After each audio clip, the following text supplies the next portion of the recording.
কখনো প্রস্রাবখানায় যেতে হয় আমাদের, কখনো টয়লেটে। লজ্জার কিছু না, তখন লজ্জাস্থান প্রকাশ হয় কিনা ওখানে, প্রস্রাবখানা বা টয়লেটে গেলে লজ্জাস্থান প্রকাশ হয় কিনা।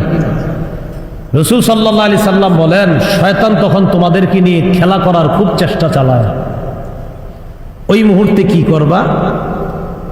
রাসূলুল্লাহ সাল্লাল্লাহু আলাইহি সাল্লাম বলেন, ইবনে মাজার 297 নম্বর হাদিস, قال رسول الله صلى الله عليه وسلم ستر ما بين الجن وعورات بني آدم أن يقول بسم الله।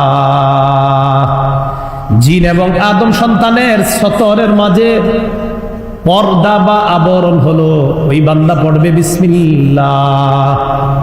ইজা দাখালাল কানিফা, বান্দা যখন ওযু করতে যায়, ইস্তিনজা করতে যায়, টয়লেটের মধ্যে যায়, প্রস্রাবখানায় যায়, তখন ওই বান্দা পড়বে বিসমিল্লাহ। এই বিসমিল্লাহ পড়ার কারণে শয়তান আর তার লজ্জাস্থানের মাঝে আল্লাহ প্রতিবন্ধকতা তৈরি করে দেয়।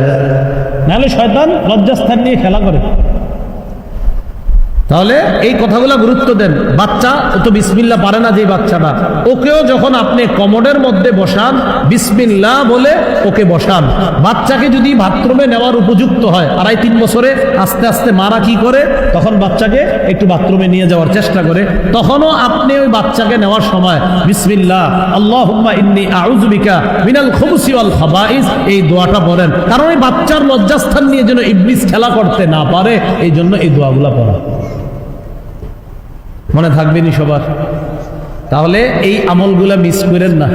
এই নামাজের সময় আসলেই আমরা প্রস্রাবখানায় টয়লেটে যাই, অনেকে দ্রুত দৌড়ে আসে, মানে বোঝা যাইতেছে ওনার হালাত খারাপ, দোয়াটা পড়তে ভুলে যায় না।